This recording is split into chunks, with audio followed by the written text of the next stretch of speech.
But yes, I am a postdoctorate at the Manchester Metropolitan University. I have used phone interviews and Skype interviews many, many times, both in my PhD as well as subsequent research projects at MMU. So I'm going to switch over to my presentation. Make sure you can all see this okay. Yeah? And we'll pop into slideshow mode. There we go. So yeah, our topic is interviews using distance technology. I'm going to cover in this presentation the types of distance technology that you might use in interviewing, the literature on alternative types of remote interviewing, what my experience and lessons have been in my hundreds of interviews, and of course discussion throughout, but also, what kind of exciting opportunities are available to you moving forward in this area of methodology. So yeah, feel free again to ask any questions as I'm speaking. I'm happy to stop and answer those and actually bring in anyone else's experience that can shed more light or give more tips on this. So when we're talking about distance interviewing, we're talking about any types of interviews that are not done sitting down in the same room face to face. So that can mean audio only, such as using a phone interview with the audio only, not FaceTime, but also audio and visual combined, but not in the same spot. So that can be the phone or the computer or iPad or so forth. So you have all those different platforms available in so many different apps, as you guys probably are familiar with, and more are emerging. In the literature itself for visual, audio, video interviews, Skype appears to be the most commonly reported on platform used. However, I still think there's a lot to be said about phone-only interviews. And some people question whether, how easy it is to do recording when you're doing only phone interviews.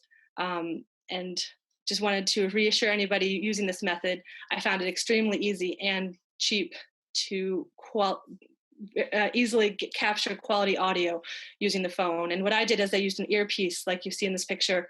It's like 10, 12 pounds on Amazon. You hook it into your audio recorder, and it's a microphone that goes in your ear and captures both your speech and what you hear in the phone.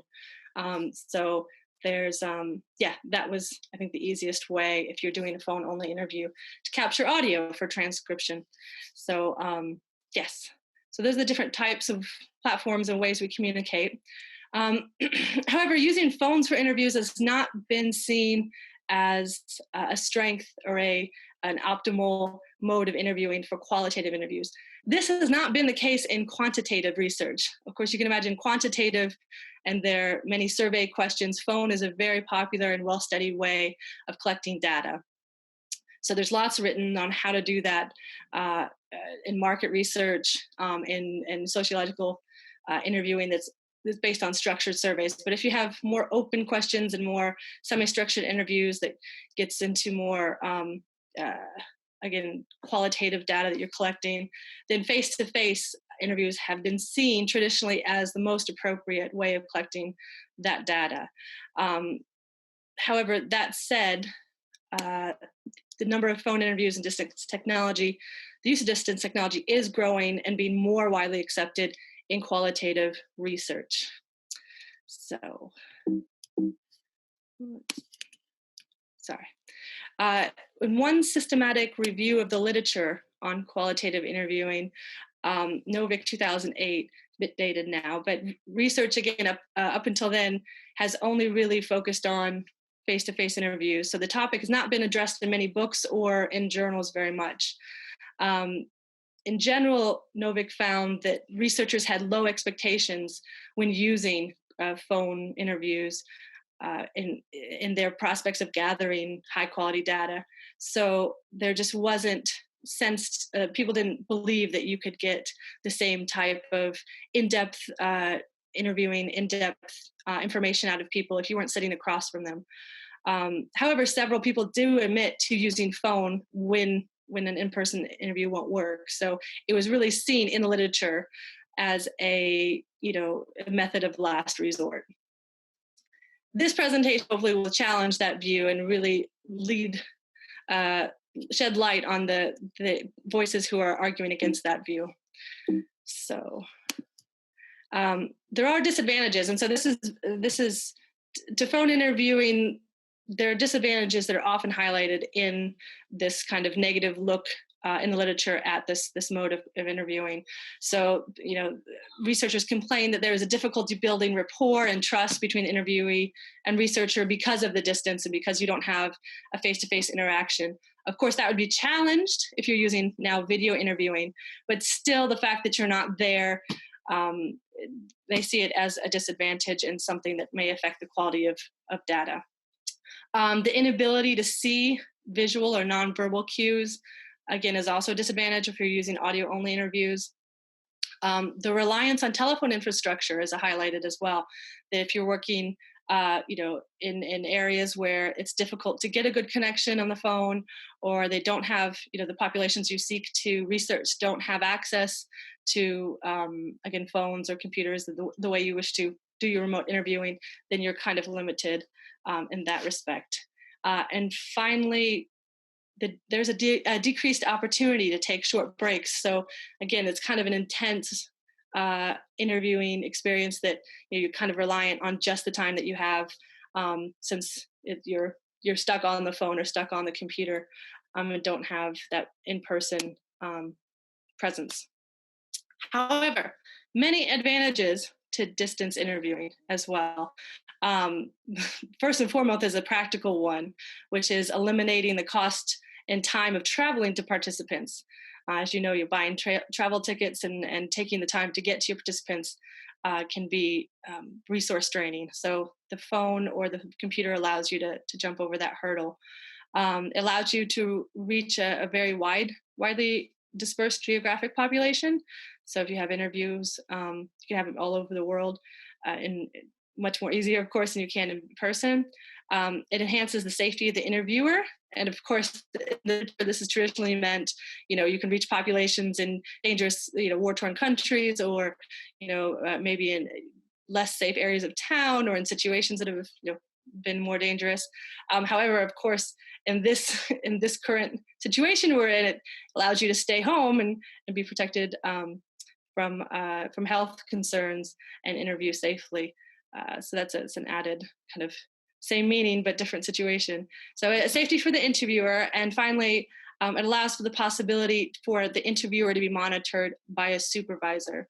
And this is really in large survey studies where you have teams of interviewers doing carrying out surveys over the phone. And so the quality assurance can be there when you have a supervisor monitoring the team members and making sure things are done correctly. So, yeah. So looking at the advantages and disadvantages, how does the quality of the data gained by these remote interviews compare to those on face-to-face? So this is a big debate in the literature. Again, the assumption has always been that it's higher quality information you can get if you sit face-to-face with an interviewer. However, again, people who have been using phone interviews recently have challenged this view. Taylor and Sturgis and Hanrahan, they both conducted in-person interviews and used phone interviews later on in their studies. The first study, or Taylor's study, was involving adolescent boys. Sturgis and Hanrahan involved studying prison visitors and guards. So two very different populations, but they had in their both studies the opportunity to do both face-to-face and phone interviews. So they had really good grounds to really assess which mode gave them, what kind of data. But they concluded that they had equally robust data in both breadth and depth in both cases, whether it was face-to-face or on the phone. They did not find a significant difference in the type and quality of information they got from their interviewees, which is again echoed by Stevens, 2007. He conducted semi-structured face-to-face interviews with elite macroeconomists sorry, that should say then use the phone to conduct 5 additional interviews. So, so a different population, elite macroeconomic economists, but he found that those interviews were as successful as the ones he did face-to-face. However, he did note, of course, the difference using a phone. You had to, as an interviewer, you had to be more direct and use more direction within your phone conversations to kind of move the interview along, since you don't have those visual cues of when the person stops or when the person's thinking. So so there was that difference. However, he highlighted as well that the researcher was able to gain more control of their social space as they were interviewing. So you could take notes, or you could take a look at a reference that you wanted to ask your interviewer about. So you had just more control over what you were able to do as the interviewer, instead of having to maintain eye contact constantly.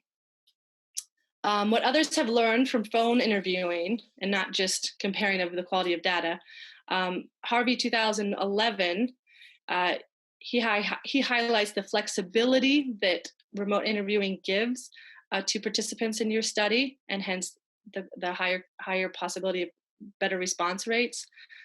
So he conducted qualitative interviews on elites using the phone, and noted that because of their busy schedule and because of their travel and less free time, or apparently less free time, that they were willing to interview more if it was through the phone, because that provided a flexibility as when and where that they would have to speak with you. This is also echoed by Holt, 2010, in her paper. She interviewed by phone 20 single parents in impoverished communities. So this is a different population from the elites of the last researcher. But she found that this also provided them the flexibility to reschedule and to stay in their home without, the headache of or the pressure of sitting down with a academic or researcher. So in that way, it gave interviewees a feeling of more control in her study. And she saw the lack of nonverbal cues, the absence of a visual, as actually perhaps an advantage of using the phone, because everything had to be articulated by both participant and herself. So it was more of, it produced more rich data from which to begin analysis.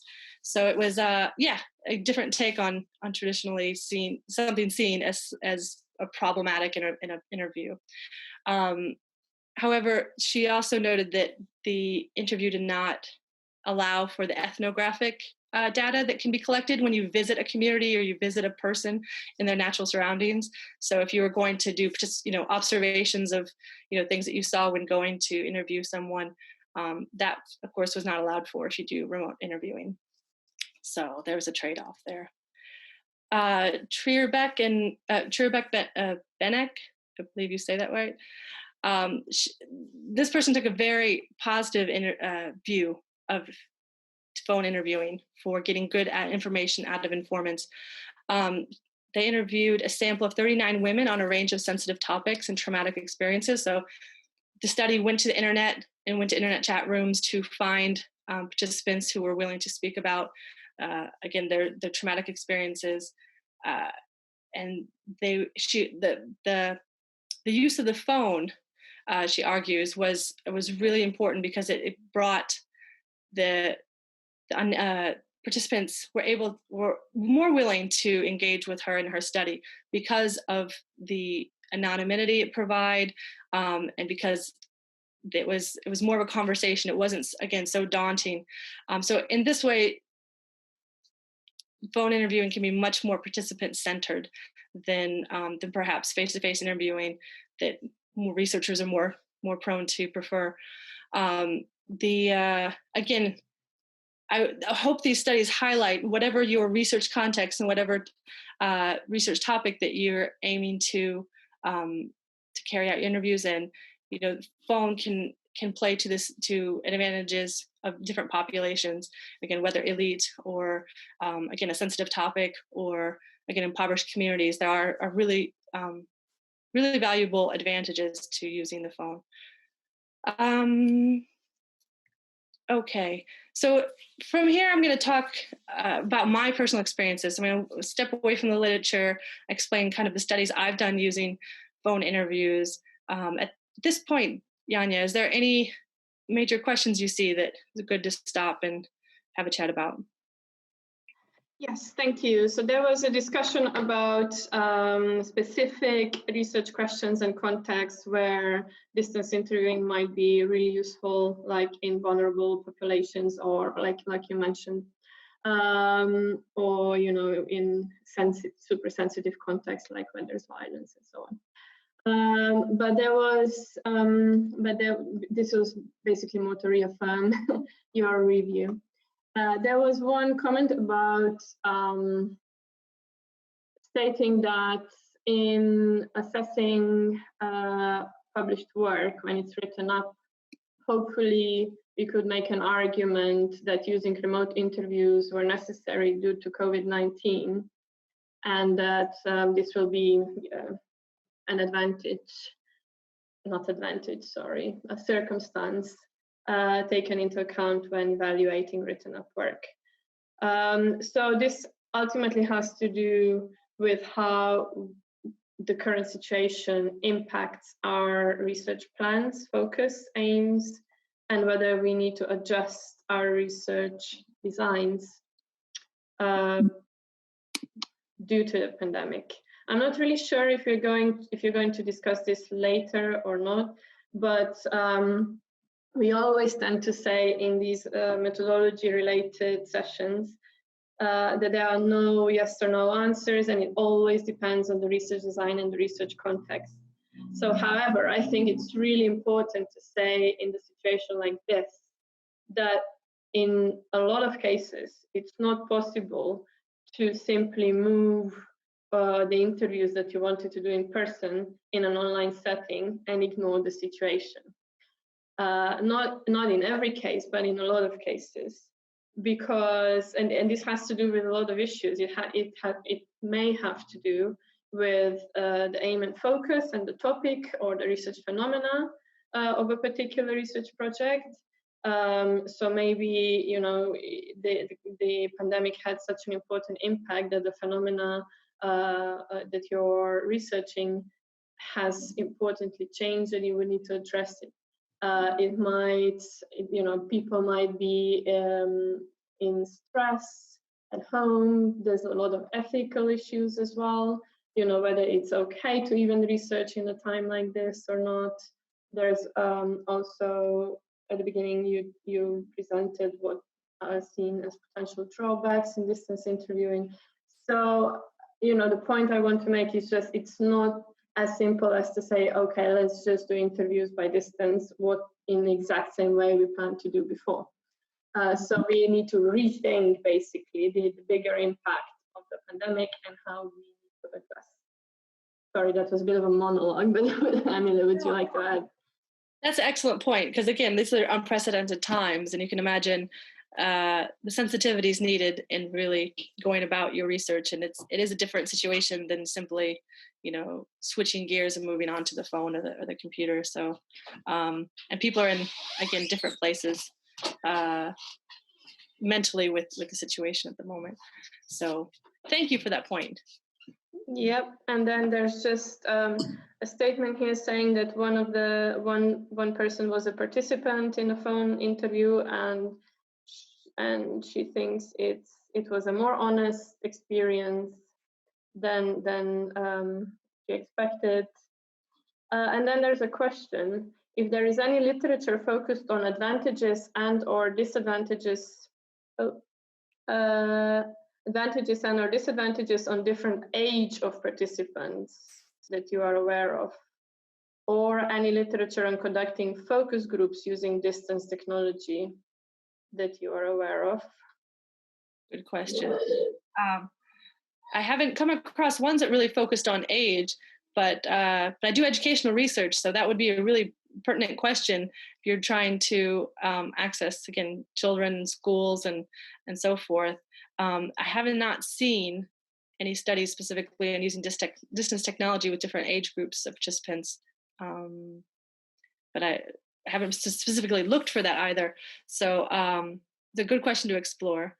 And the second one about focus groups, again, there's limited literature about methodologies, remote interviewing. And I think the focus groups, I haven't come across many, but that doesn't mean it's not there. But I focus more on one-to-one interviews here in this presentation, but it's a good point to explore. And a final point I'm going to get to is about how, especially given the situation, you guys will be on the forefront of creating these kind of new methodologies or new, experiences with these types of interviews. So there's much to be written and explored in doing these methods in the context that you're working. So yeah, but we'll definitely, as I go along, I welcome more people's experiences with how you found, if you've used phone interviews or Skype interviews, so forth, how have you found it? So this be okay to keep going then and kind of explain. Yeah, there are a few more quite practical questions, I would say, something to do with ethics or using interpreters and so on, but maybe we can return to these questions after you share your practical experience, yeah? Yeah, that would be great. Yeah, keep those, Janja, and we'll get back to those then. So in my PhD, I did mainly phone interviews. Of my 52 interviews, all of them were by phone. Most of them were by phone. One was by Skype and one was in person. So a great majority were by phone for many reasons. But also, apart from my PhD and in my work at the MMU, I've used phone interviewing for interviewing head teachers. I was doing an evaluation for a local authority, that commissioned a study on working for head teachers, and so used phone interviews for going to many schools in a wide geographic area, and interviews in policy research, kind of network interviews where studying how this idea travels to different countries and it's been implemented. So in my PhD, using the elite interviews, I studied a policy just in the UK and how this policy came about. So I interviewed ministers and academics involved and bureaucrats and civil servants and so forth. So I've used it in a lot of different contexts. And mainly this was driven by the first point here, which has been really the practicality of it, the time and resources in accessing, a group that's been so geographically spread. So this was definitely chimed with the literature of why I used this type of interview. However, also I used it specifically to persuade people to join my study. In my PhD, a lot of people, very busy, lived in London, were involved in policy, and though they're not unfamiliar with interviews. I mean, they're very used to. Many of them were very used to doing TV interviews with media, or press interviews. To get my topic, to speak with them about my topic, I convinced them. Or I think partially was able to convince quite a large number to participate by asking them for a quick phone interview with whatever time, ideally a half hour to an hour, but whatever time they had available. If they didn't think they had a lot of time, I was willing to take. So I think that the phone can be helpful in convincing people with the flexibility and convenience to do that. Also, this last point, I felt phone interviews were most appropriate in my PhD research to mitigate between the disconnect of what I wanted to talk to them about and what they were currently doing. So the topic I studied was the creation of this program called Teach First back in 2002. So, doing research on this topic and how this policy was conceived of 10, 15 years later, and people had moved on into different jobs and different roles in different companies and different places, going to their workplace to me was kind of intrusive and didn't really have anything to do with my topic that I was talking to them about. So a phone interview seemed to make the most sense rationally to ask them about this without, again, impeding on their current role, which could be much different than what I was talking to them about. So the The results of my phone interviews were, again, overwhelmingly, I felt very positive. I was able to reach a high number of participants over a wide area. The response rates were very good. Again, my PhD contacted 59 people and got 52. So that was again, high response rate. Study of head teachers, we targeted 35 and got 32. And head teachers, if anybody's done research on this, difficult to catch them as they're very busy and stressed people. But yeah, so in that respect, phone interviews were the outcome of that, of getting participants to participate, was great. The data obtained, unfortunately, I don't have, in those studies, I didn't have a lot of comparative data to say, oh, I've interviewed these people and the same, face-to-face and phone interview. However, doing strictly phone interviews as well as Skype interviews, I didn't feel there was any problem in accessing or having them speak as we would have been in a face-to-face setting. I got, they answered questions fully, and generally gave me high quality data. Not everyone. There's definitely a few points I'm going to make about kind of the downfalls or disadvantages of the phone, but generally it was high quality data that enabled me to analyze and reach conclusions about my research topics. I did feel able to establish a degree of trust and rapport even without the visual meeting of the participants. I could, spoke often about my own background and how it connected to what they were doing. And also I feel too that there's an advantage, or at least there's something to be said about not being able to see the other person, and hence there can't be kind of assumptions made based on your appearance, whether it's just how you look, or men, women, different. I mean, they know if you're a man or woman, but how you perceive people and kind of the assumptions you make based on how they dress or how they look. Those, if you're not seeing them on an only phone interview, those can be discounted. That said, I often looked up my elite interviews and knew very much about them, what they looked like, but they had less information about me. So hopefully I was more objective voice, just asking what I needed to ask. But however, the lack of visual cues did make it difficult on the phone interviews to really understand what they were saying and not interrupt them, let their thoughts flow. And I had to wait until the end of what they were saying to maybe ask a clarifying question or ask what a term meant or so forth. Whereas in, again, a face-to-face or a video interview, you'd have a chance to stop them before it got further along and get your question answered. However, again, there's something to be said about letting the participant speak and think through what they want to say without interrupting them. So perhaps a quizzitive look in person may stop them and redirect their answer. So it's a little bit different in kind of how you manage a phone interview. But it, again, takes more direction. It takes a bit more patience and a little bit more comfortability with silent pauses. Because, again, you pause if they're still thinking and are going to finish their thought or have more to add to their thought. You don't want to interrupt that. Or at the same time, are they waiting for you to continue your question? So it's just kind of an experience that you get used to as you do more of them. Again, the use of Skype can mitigate that lack of visual cues and the problems that come with it. However, you have the trade-off problem of you kind of, like a face interview, I found you have to maintain a lot more facial or eye contact. And I found this can be a disadvantage because in many phone interviews, I would take lots of notes of what they were saying and ask, put questions down, or, I could refer back to, the names that they had told me and ask about those people because I just sat there and wrote it all down.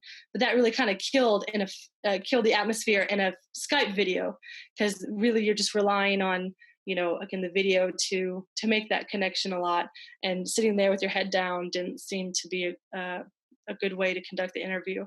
And so I was less able to sit there and write down questions and details that I could go back and really pick through. So again, it was different experiences, but just kind of learn to adapt, whichever one you go with. So I've kind of covered some of these, but lessons from my experience include, again, writing down things. Again, the biggest, I feel, advantage of phone interviews is having that chance where they don't see you and you're just writing, or you're looking at something and asking them about this, or you can quickly look up something if you hear a term that there's continue to speak, and you don't know if what they mean is this or that. So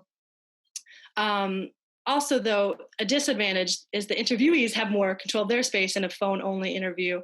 So in my experience, very few people, I think, were actually multitasking while doing this. And my notable example is a businessman. It was a head of a business coalition in London. And I was really happy to get him as a interviewee in my study because he could give me really this perspective on his participation in policy. But while speaking with him, his answers did seem a bit short, and I kind of took it as part of his, just the way he answers questions or his personality of how he does interviews. But in the middle of a question, he said, "Hold on, I'm overtaking somebody on the road. Just a second." And so I realized he was doing the interview while driving somewhere. So the trade-off of getting him to speak with me, having the time to speak with me, kind of came at the cost of him doing it while he was commuting somewhere, and hence I think it probably affected the quality of that specific interview. So something to keep in mind that when you do phone interviews. Again, this relates to having the third lesson, having less control in determining kind of the interview context, especially when an interview ends. So again, calling people, they have a chance to reschedule if they suddenly, have another meeting, or they need to get off the phone if someone else walks into their office. So it was, it was a little less controlled than if you're sitting there and they can't get rid of you until you kind of ask your question. Though you do that in a very, hopefully, polite way. However, that said, being so convenient and flexible and scheduling phone interviews, most my interviewees, were happy to be recontacted again if I had additional or follow-up questions later on. So it comes down to trade-offs, whether you use video and audio in an interview, whether you use phone only, and how these all compare with face-to-face interviews. Your approaches and your techniques will be a bit different in each case, but there are disadvantages and advantages to kind of each mode of interviewing. And I think the key is to be aware of those advantages and disadvantages and really, try to make the most of them. So, but as I kind of mentioned earlier, this is, there's not a ton of written in the literature. I mean, there's definitely more resources out there than what I've quoted today. But as technology is changing so quickly and more people get access to computers and platforms that they can do video on, or again, just the change of context. I mean, there's just so much changing that there's much to be said and written and done in research and how we do interviews, and more thought to be put into it. So, whether you're a PhD student or an early career researcher, there's, I encourage you to do your study and think about these things and write it up at the end so that we have your perspective and your experience to continue to go forward with. So your experience is very important as well. Okay. So thank you very much, Emilee. There's quite a few questions that have been posted so far. So a group of questions are around ethics. The first question is, Shona is wondering about gaining informed consent. Do you tend to do this ahead of the interview or as part of it? So in the sense of how do you get the interviewee's consent in distance interviews? I would say I've actually done both. In some studies, I've sent the participant information sheet ahead of time with my request for an interview, which is kind of more traditional. And so I had them read through this, information about the study and agree for the audio recording. And again, consent to participate and that they can withdraw at any time. However, whenever if I go to, once you go to the phone interview, I think reestablishing that, I would like to record this. Is this okay with you? You're reminding them and getting that verbal confirmation that they're aware of this and they're okay with this. And explaining what I'm going to do with it. I'm going to transcribe it and add it in my study, and asking them, would you like to, would you be okay with being quoted? Would you like to be anonymized? Is there any areas you would prefer that are not reported, or kind of background off the record stuff you want to say? With more of my elite interviews, I sent them information in my request for interviews, which were usually all by email, and I would follow up a phone call if I didn't hear back by email. But I would explain my study in my email, in albeit more briefer terms at times, to again not make the email seem excessively difficult to read or take much of their time. But would explain more at the beginning. Once we get on the phone, I explain more of what I'm doing, how I came to the questions I'm asking, and kind of the implications of their participation. And again, confirming that it's okay to record the interview. So I did it more on the phone in cases, in other cases. So I think there's two ways you could go about it. Yeah, so people have also shared their experience here, saying that normally they would send information in advance. Just to say that obviously every university has its own ethics, procedures, and rules. Normally I would expect that you would send the participant information sheet in advance anyway, in the consent form, and then the way how you record it, either you can take the agreements and by email from the actual participant's email address as a proof of consent form, or you can even verbally record it at the beginning, saying, reading it out loud and saying, do you agree? And the person can confirm. But check with your institution's rules. There's a few questions that are trickier about doing research with children or teenagers or high school students, where one would need parents' consent. So if you then start doing interviews by distance, how can you collect parents' consent in such cases?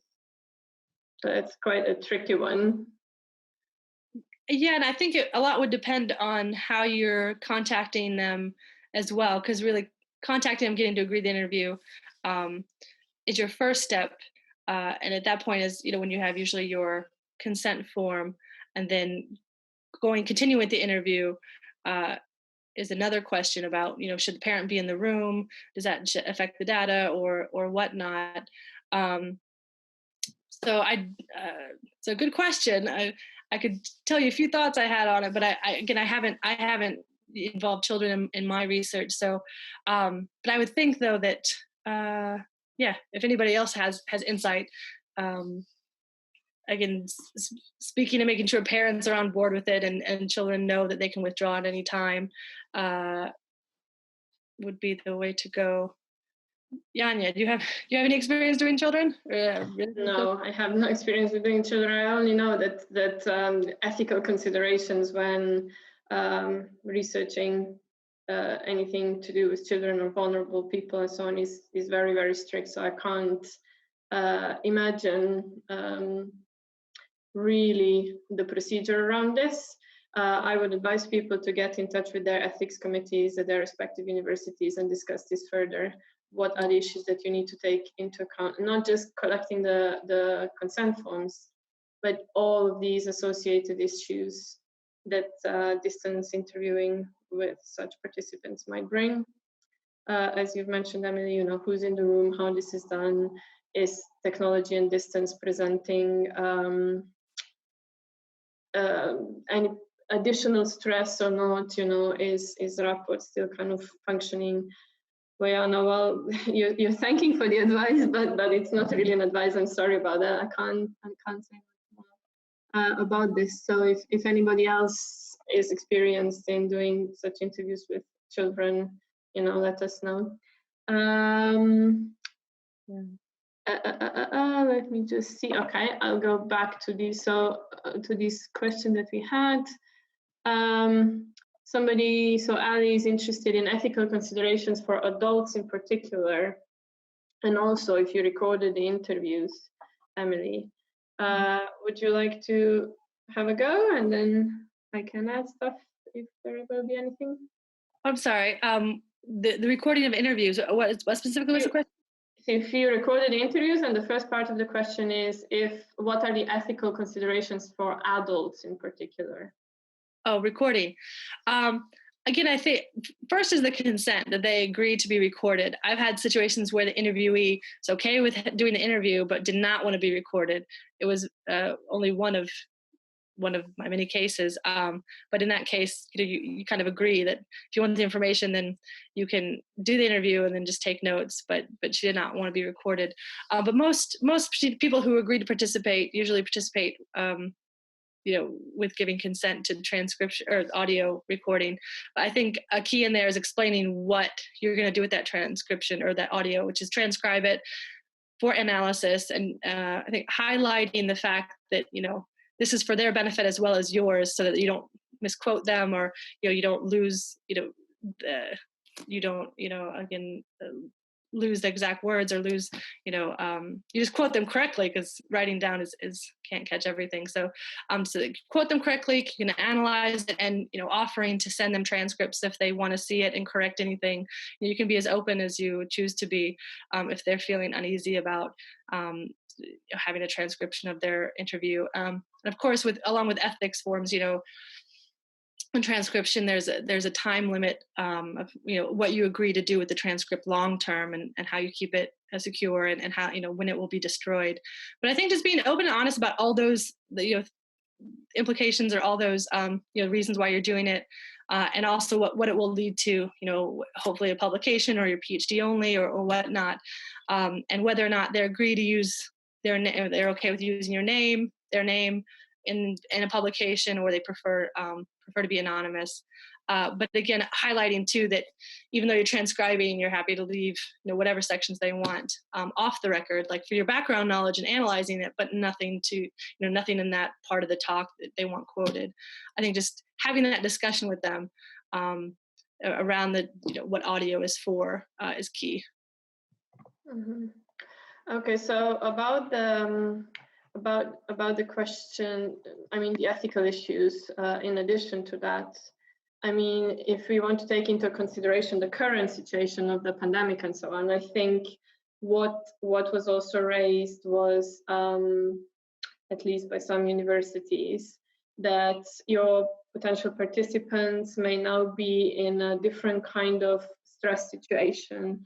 For example, they might be worried about their own health or health of their loved ones, and some people might have even died, or they might be stressed around this, and they might not be able to focus on your research phenomena. So is it ethically right to conduct interviews with people who are in such a distressed mode? So probably not. So you need to consider, you always, the first ethical guidance is anyway the well-being of your participants. So it will differ, for different people, because while doing interviews might be additional stress to some, it might be a welcomed distractions for others. So it really, ethics is always a question of judgment, isn't it? So you always need to consider what is your particular context, what is your particular research phenomena, how is it impacting your participants, and always keep the well-being of your participants in mind as the key point and issue. So, so this is one important group of questions you need to consider about ethics of doing this. This is, somehow related to distance interviewing, but it's kind of circumstances we live in the moment. Then related to a distance interviewing, regardless of the pandemic and so on, is also, are you able to sense when people get upset or not, as you would if you would be face to face? Because universities also have rules about keeping your participants safe and comfortable, and if something happens, that there is help for their well-being. So how can you offer help if you are by distance? So things like that. Then everything else about ethics, I think you've already mentioned, Emily, so I won't speak anymore.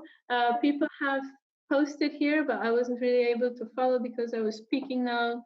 Yeah, can you hold on just a second? I would say too, in the context of COVID-19 and interviewing, that having that, just being flexible and supportive and understanding their situation, and being open to changes in their mind or the time they want to give to your project.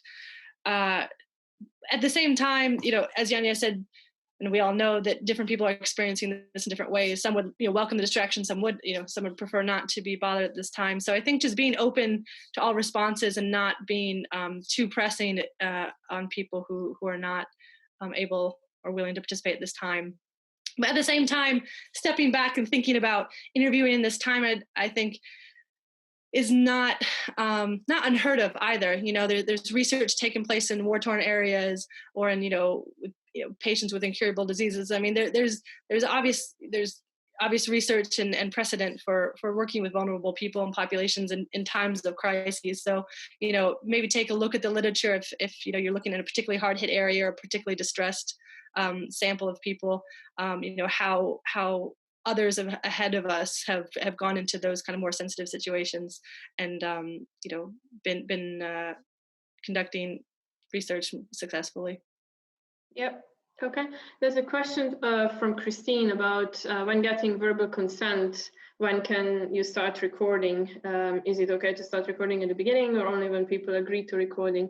So, I mean, this is also, it's very similar, I suppose, as when you do a face-to-face interview. You obviously explain your research and say hi and so on, and then you say, is it okay to start recording, right? So I would imagine this is the same. However, if you rely on the verbal consent, it needs to be recorded. So if you haven't gotten it via email before, you need to record it so that it's proof, there's proof that you got consent. Yeah. Okay, then we have more questions about, Sam was talking about the role of agents, which I then inquired what it was, and it was like gatekeepers. So the question was, how do we bring in the role of agent, as mentioned in the ethic form, in a distance or phone interview? Are we allowed to employ the agent's role in organizing the focus groups if we cannot travel to the location because of travel restrictions? The agent is a course instructor or a lab technologist who is working in a department where students are. It could be the teacher that is teaching the course, and so on. And then Mike also said something similar about access and consent for young people participating in research would often be through a gatekeeper, leader, teacher, and so on. So I would maybe start by asking gatekeepers to young people as well, said Mike. I don't know if you have any views around that, Emily. Again, not so much as most of my experience has been with adults. Yeah. Okay. Then there's a few very practical questions. Hakan is asking, how long do you think would be the right amount of length of the interview so that we don't lose the interviewee during a distance interview? 1 hour or 2 hours or 30 minutes, etc. I think deciding, half hour or an hour, it depends on your research question, what you want to ask them about. It depends on how willing they are to speak with you. Again, some people were willing to speak with me and we just had a long conversation, a couple hours of the interview, and they were, we had a lot to talk about. They're very open. Other people, again, cut it off at like 20 minutes. Oh, something's come up, I have to go. But I had if you're limited in time, make sure you have your key research questions, like the really important ones you'd want, you make those more of a priority if the conversation can cut off at any time. So I think it depends on a few things. You want to sound manageable, so you don't want to ask for too much time. So kind of, again, a half hour to an hour, somewhere between those is usually, I think, the most common. But again, being open to what they're willing to do and how enthusiastic they are to speak with you are all kind of factors that go into that. Mm-hmm. Okay. And then there's also a question if there are experiences on how to do appropriate or short breaks during a telephone or an online interview. Marco is saying he will do interviews with disabled, chronically ill academics, and in the past, he has regularly taken short breaks with the interviewees while doing face-to-face interviews. Again, that sounds like a reasonable, again, way to structure the interview, or having more than one interview. You know, if you want to get really in depth with some interviewees of some of your sample, you know, scheduling a series, asking for a series of interviews, you know, a couple days apart or so forth. You know, you could break up the interview in that ways, as well as taking breaks, I guess, within one interview. Something I haven't done, but it sounds very logical and possible to do. Mm-hmm. I think you were saying also, Emily, that you also need to take more time to sort of describe everything with words, right? So I would imagine, because you don't have these visual clues necessarily, or you can't really sense them even if you have a video session. But, you know, just asking, I would imagine in such cases, saying at the beginning that there will, you know, that there will be opportunities for pauses and so on, but then just so asking now and again your interviewee, would you like a break? You know, you're saying, you know, be very explicit about it. So Laura also said, if you have any other tips or recommendations other than directiveness on how to manage silent pauses. Again, I think you just gotta listen to your interviewer or your interviewee. That, you know, some people are again, they'll sometimes give you a clue. They're like, well, you can kind of hear them thinking. So, you know, silences, though, I mean, they're never going to hurt your interview. If, you know, even you're like, well, let me take a look at my list. I've talked, you know, I've asked a lot of my questions. You know, maybe giving yours time to, you know, a moment to process what the person's been saying and to reformulate, you know, what your question would be in response to that. So again, just again, being frank up front. They're like, you know, I'm going to pause and let you finish, or, you know, if I'm taking too long listening, you know, you can say I'm done. You know, again, phone interviews, it kind of all depends on the style which you do it. But again, don't be afraid of pauses, because sometimes they say stuff they didn't mean or didn't want to say, but they don't like the pause either. So they continue and give you some more information that maybe, you know, if you'd hurried up and said the next question, that they wouldn't have given you. So pauses are tricky, and there's no really rule about how long to pause or whatever. But yeah, it can be a valuable moment. Mm-hmm. Yep. And then there's a question if you have used your own phone or a dedicated number just for the research. So Claire is thinking about the ethics around researcher safety and having all participants having their personal phone number. Right. Yeah, I generally was given their phone number to call at a specific time. You know, either their secretary or they said, you know, call me at this number at this time when we set up the interview. So I generally didn't give out my number, though I guess I generally used my mobile, so they would have it when I called. So that's a good question that I hadn't really thought about much, because very few times did I say, here's my number, call me at this time for the interview. So I more was asking them, and, you know, they often gave me my mobile. So perhaps setting the parameters in your participant information sheet and in your discussion that, you know, this is my personal number, and, you know, I have your personal number, and I guarantee that you'll be kept safe and not, you know, exploited or passed on. And appreciate you doing the same. Making that heads up would be worthwhile if you were worried about this. There's also some chat about different kind of platforms for video interviewing, from Skype and so on, etc. Here, I just want to make a point about the privacy and also ethical issues around this, because most of the platforms store the data. So you have to check what is your university arrangement with these providers. So, for example, Lancaster University has a solution with Microsoft called Teams, which offers the privacy that is needed by law and university ethics procedures. So if you record the interview there, you get an automatic transcription, and it's all encrypted and saved in university servers. So you can't just go on and use commercial platforms, even though they might be nice to use, but if they don't guarantee the privacy level that is demanded by your university and the rules, and even morally, you just have to be very careful about this. So check, what kind of platform are you able to use in line with the ethics rules and the privacy rules, okay?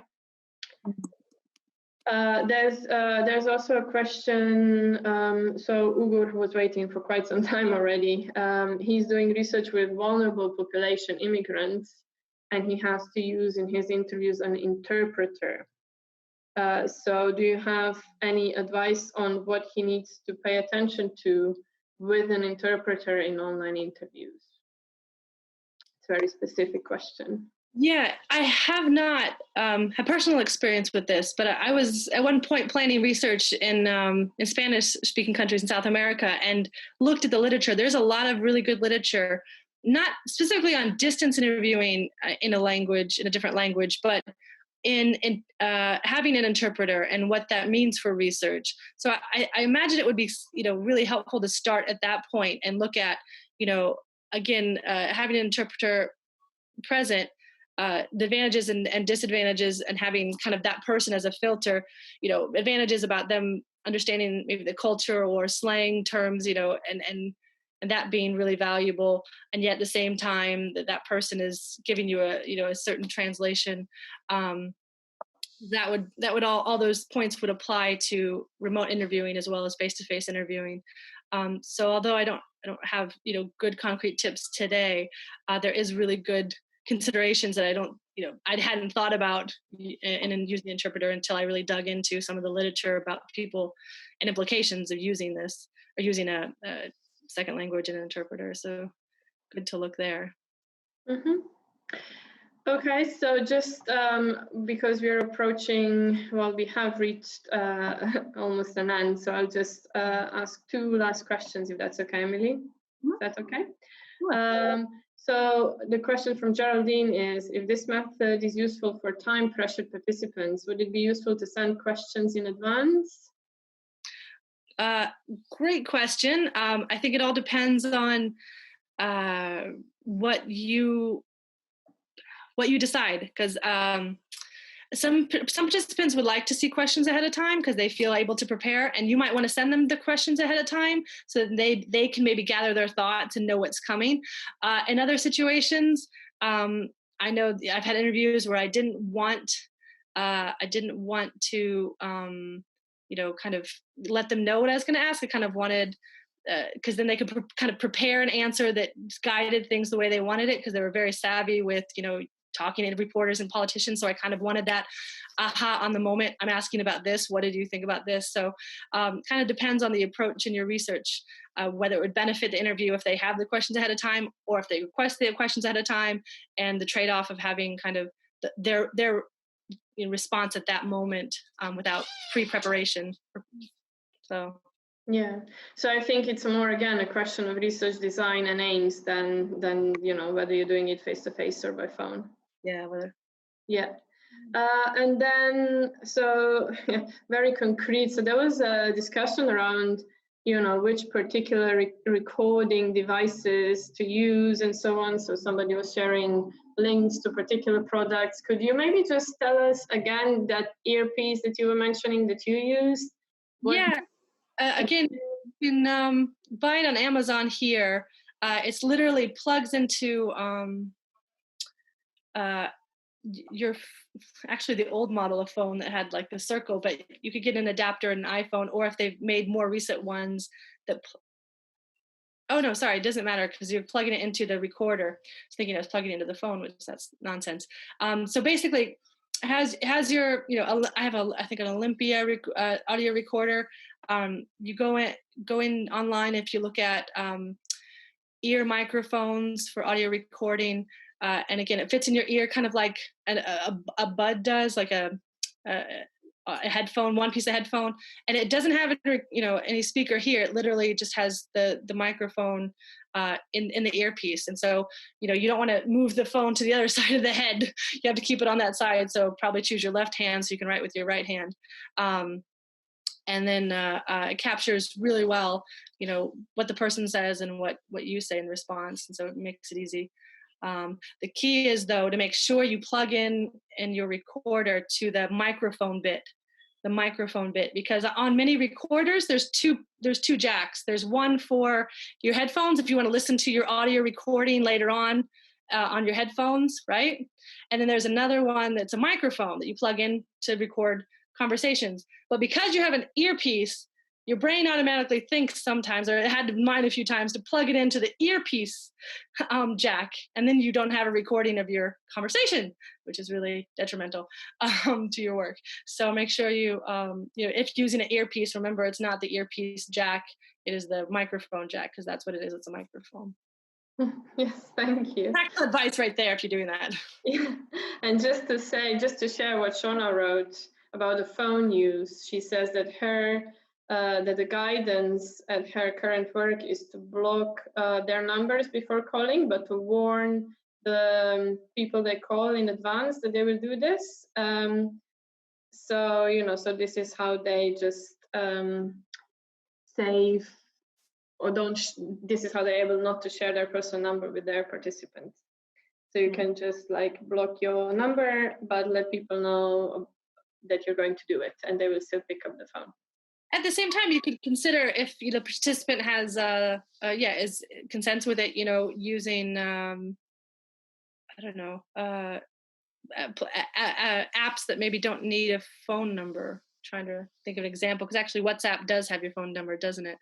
Trying to think if there's platforms that you do call without using your phone number. But anyhow, yes, obscuring your number, blocking your number, but warning them is a good solution to that. Yeah.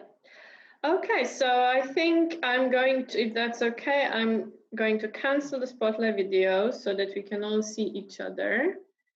And then we can, if you finish the PowerPoint, we can wave goodbye to each other. if we have people with cameras. Well, I want to thank everybody for attending, and I hope it was useful. The best we can do is pass on the lessons and the experiences we've had, and hear back from other people. So appreciate everyone coming. Yes, thank you so much, Emilee. It was really, really great webinar and a very fantastic, interesting insights. People have also been saying thank you for the past 10 minutes.